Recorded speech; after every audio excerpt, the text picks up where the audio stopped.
everybody, Cole Sheriff here for the Sound of Texas podcast, and we are back at the world's largest honky tonk. We love coming here to Billy Bob's, Texas to chat with some of your favorite artists. Today, we're with Sean McConnell, who is stepping on that stage here in just a little while. We sat down, we talked with him about life on the road, life as an amazing songwriter, and what it's like having people from Christina Aguilera all the way to the Plain White T's to Randy Rogers Band and Wade Bowen cutting his songs. Thank you to Sean McConnell for sitting and talking with us, and check it out. It's the Sound of Texas podcast, a worldwide ranch production.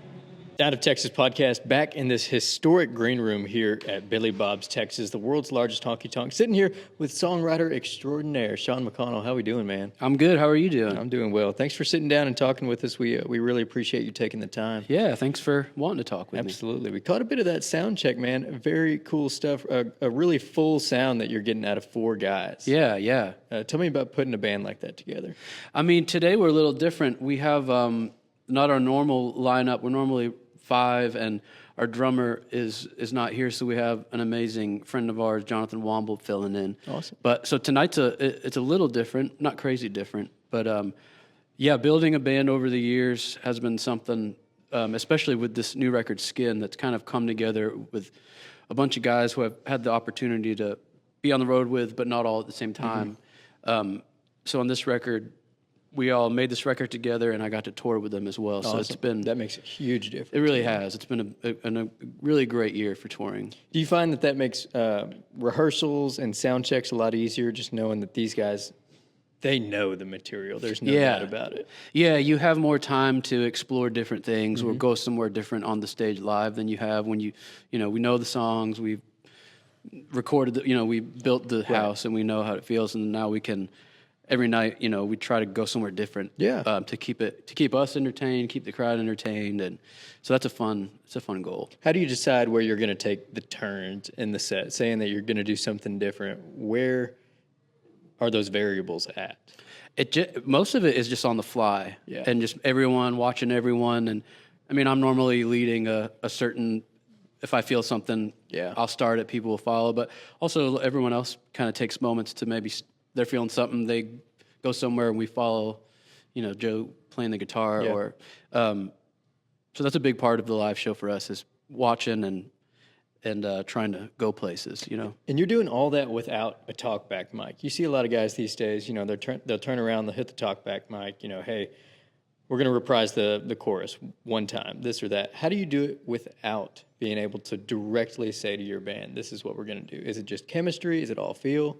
It is chemistry and feel and intuition, and just doing it long enough together that we can start to feel those things when they happen. But a lot of it is just a God thing, just like something's in the air and you just follow it. And, sometimes not everyone follows, or so every once in a while it doesn't pan out. But most of the time when it's that type of feeling, everyone kind of jumps on that train. That. Yeah, that speaks a lot to the chemistry of having a great band. And when you're out on the road with these guys, do you find it's just easier to get along with because it's been so long that you've been with these guys, you made a record with them?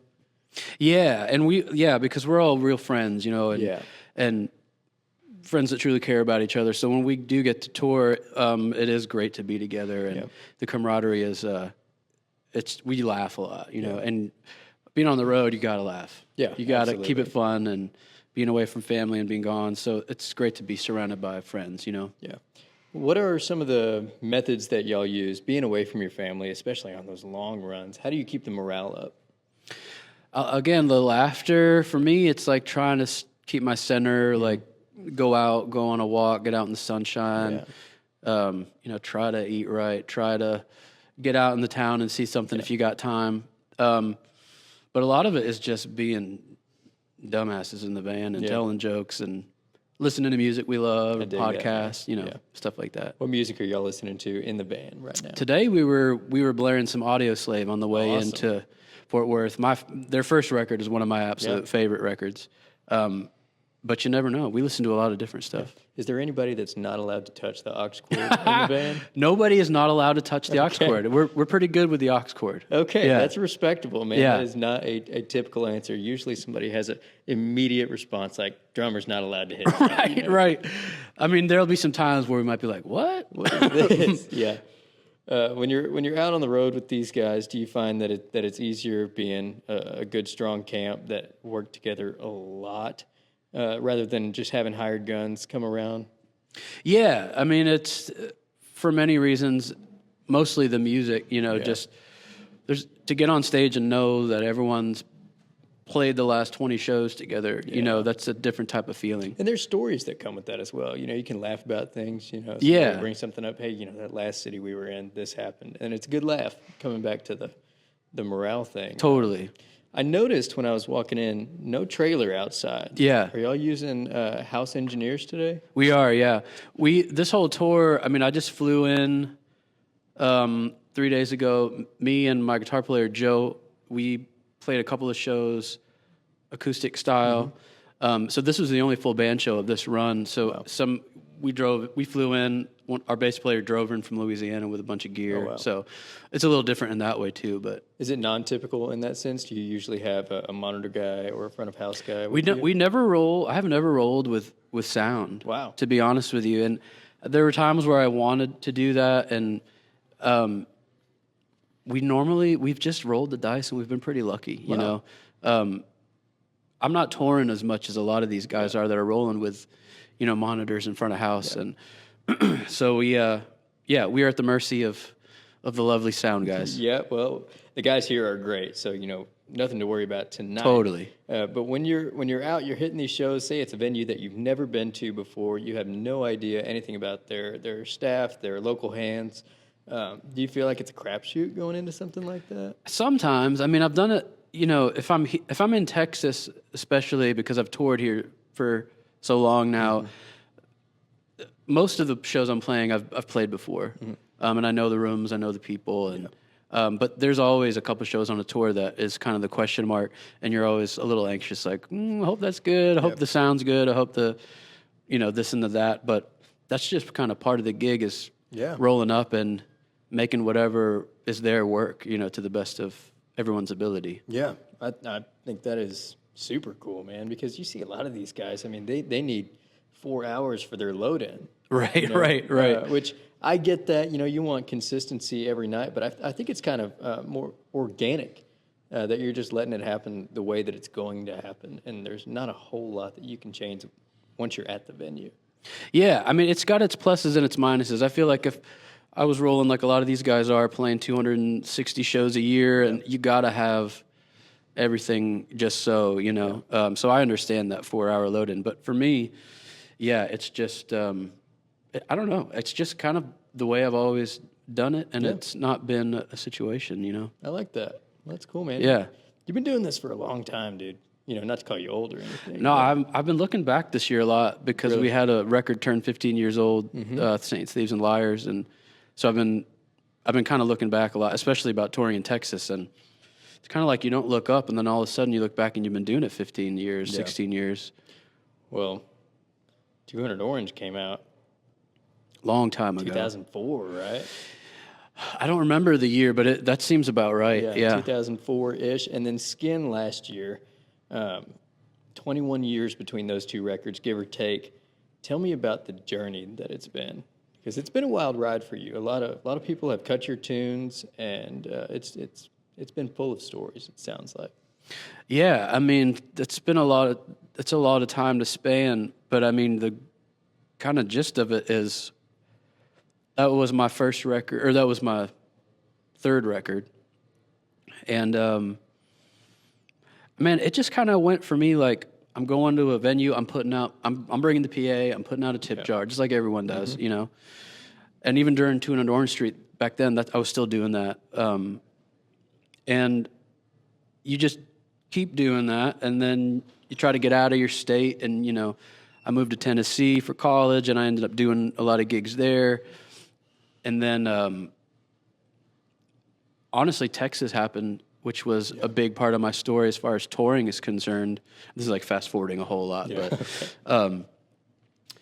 it kind of is the same thing talking about the sound guy. It's just like you just keep doing these little things, and then you look up and you're touring Texas and people are coming out, and we're touring anywhere and people are coming out. Yeah. I just kind of keep my head down, and for me, it's all about songwriting. Everything's got to be about the song. Every next record, the songs have got to be great, and they've got to. I've got to feel like it's what I'm meant to do, and so record by record, show by show, things build, and then as far as like sonically, from 200 Street to Skin, every record I try to do something different, and these days I try to really do something different just to entertain myself and not repeat myself.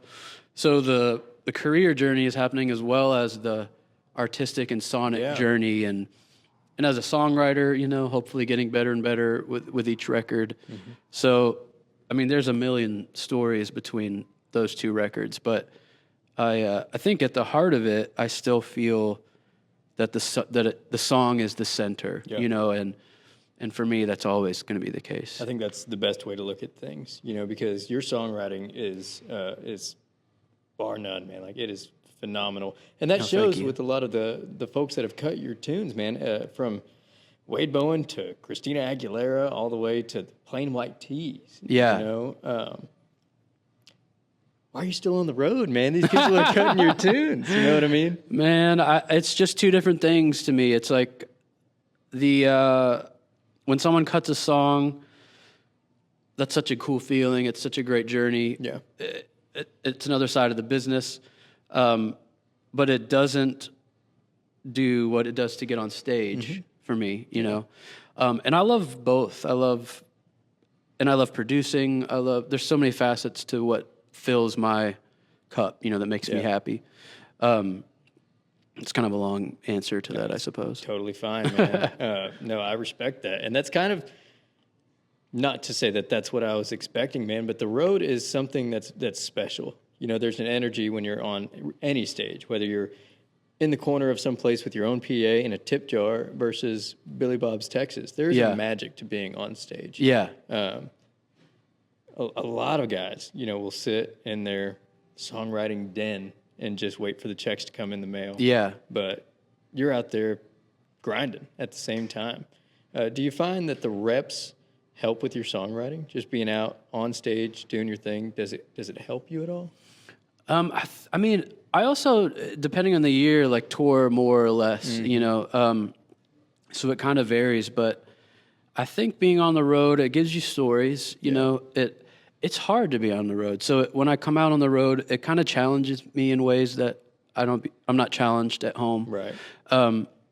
But I also totally understand the mailbox. People, if you don't want to do this, it's a hard fucking thing to do. Absolutely. So I totally respect that as well. And there'll be times that I'll tour less. There might be times where I don't tour at all, and then I get back on the road. I don't know how that looks, but I just try to follow the muse, try to follow my gut. What am I like that? And talk with, it's family decisions too. Talking with my wife, like what do we want this year to look like, and for her and for myself and my daughter. So there's so many factors that go into the touring side of things. But I can't imagine I would never not play shows. It's just part of who I am, I think. I think that's a beautiful thing, man. Do you ever get to bring the family out, like if you're on a shorter run? Not as much as I want to. I'd like to more. My wife came out with me for a few seasons before we adopted our daughter, who's now 15. At the time when we got her, she was 2. So it's been a long time. It's a traveling with my family is something we would like to do more, I guess is the long answer, but we haven't quite cracked that code yet. Yeah.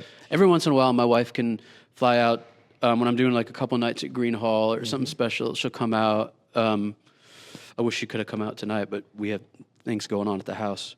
But in the future, I would like to travel more with my family. Yeah, especially, when the daughter graduates, because having a kid in school, somebody's got to be at home with that kid. Yeah, someone's raising the child. Absolutely. Yep. When you're out without the wife and kid, it's hard. Yeah. It's not easy. Knowing that the family's at home, you're out here. How do you stay?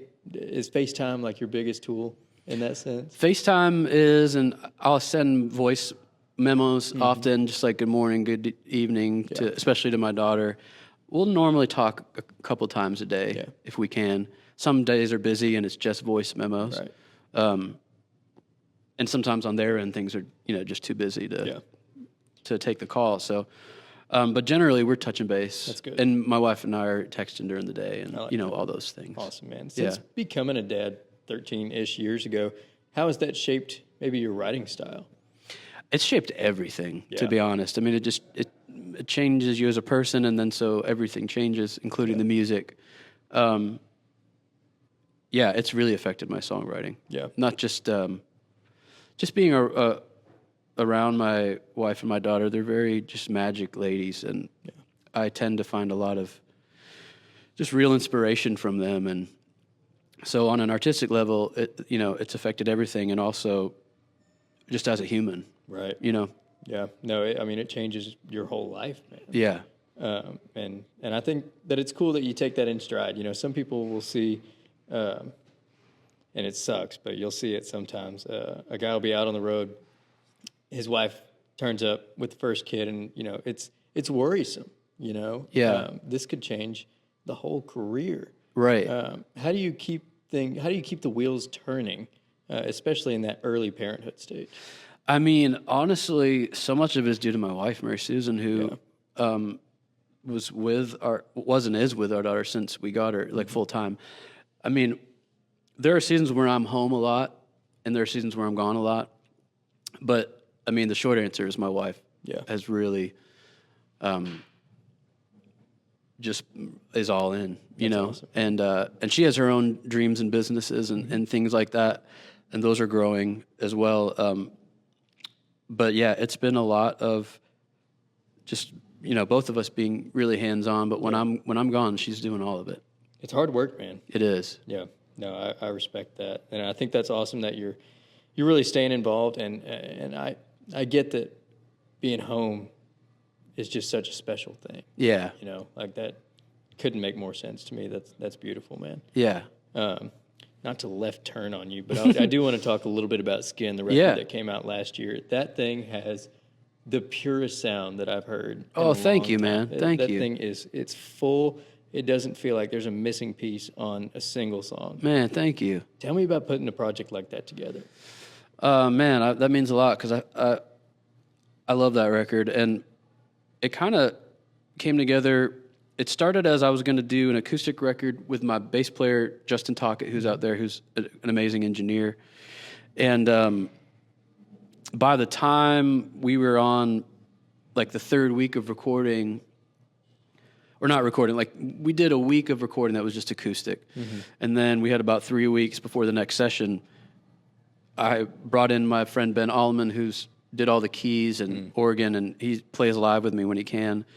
And then by the next session, we brought in my friend Taylor McCall playing electric, and then my drummer. So by the middle of the record, it had changed from an acoustic record to not only a full band record, but all my guys. I think it's a project, man. Yeah. That keys tone is amazing. Yeah, Ben's a special bird, man. He really is. I was listening to it over throughout the week, just kind of, gearing up for this and getting reacclimated, and dude, that keys tone is amazing. Yeah, he's something special. He really is. Yeah, got some magic in it. Yeah. Tell me about when you have the full thing put together. I can't remember who the quote is from, but they say, a song is never finished. It's surrendered. But listening to such a complete and full project like that, did you feel like it was finished when you put it out? I do. I don't know if I go with the surrendered thing. I mean, I could see why someone would say that, but I feel like I know when a song is done, and I know when one isn't done. Yeah. Even when I try to convince myself one's done. Yeah. And then I'm like, no, it's just not there. I feel like this record's done. I feel like, I like that. The recordings are done, the songs were done, everything is the way the universe wanted it to be. Yeah. And it feels very complete to me. What does that feel like? Because, man, I put some music out, and every time I do, I'll put it out, and then as soon as I put it out, I'm like, I could have changed something. You could have changed something. I could have done this or that. Do you feel like it's just the curtains closing in front of you, that's it? This is ready to go. Yeah, but I've had projects where I can listen back and be like, oh, I wish I could have changed that or this. But specifically this one, I don't. I can listen to it and enjoy it and not pick it apart. And And I don't know why that is. Maybe we got lucky. Maybe we got lucky with it. Maybe not every record I make will be that complete, but this one feels very complete. Maybe it's just reps and longevity that you have. The years of experience. Again, not to call you old. Dude, I'll take it. Do you feel like that plays a factor in just being able to put something together that is so complete?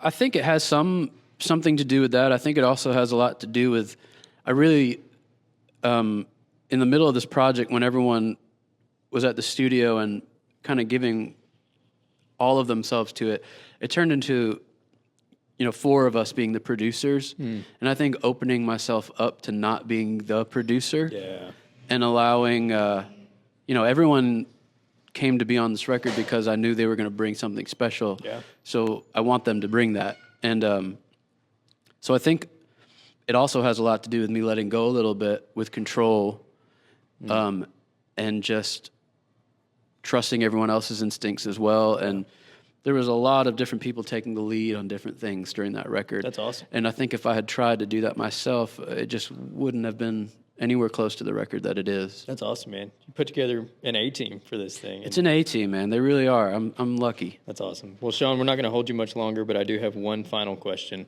If you could say anything to the songwriter right now in their parents' basement with their pen and paper, just trying to put the words onto paper, what could you say to that kid right now? I would say that you're going to copy your heroes until you figure out who you are, and that's good. That's healthy. That's natural. It's a good way to figure out where the parameters are or like what you're excited about, and that eventually the goal is to find your voice. Yeah. And that can be a long journey. I think it's a never-ending journey, and that's kind of an intoxicating journey too. Like, what am I bringing that no one else brings? And I think especially now, I mean, not to bring up AI and all of that stuff, but especially now, we have to double down on who we are because it's all we have. Everyone can get everything now. Yeah.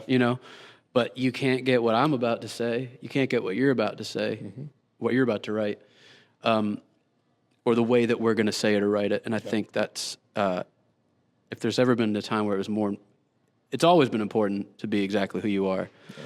But when people ask me sometimes about songwriting, that'll be my answer. Or also, like, don't try to sound cool. Yeah. Just try to sound honest.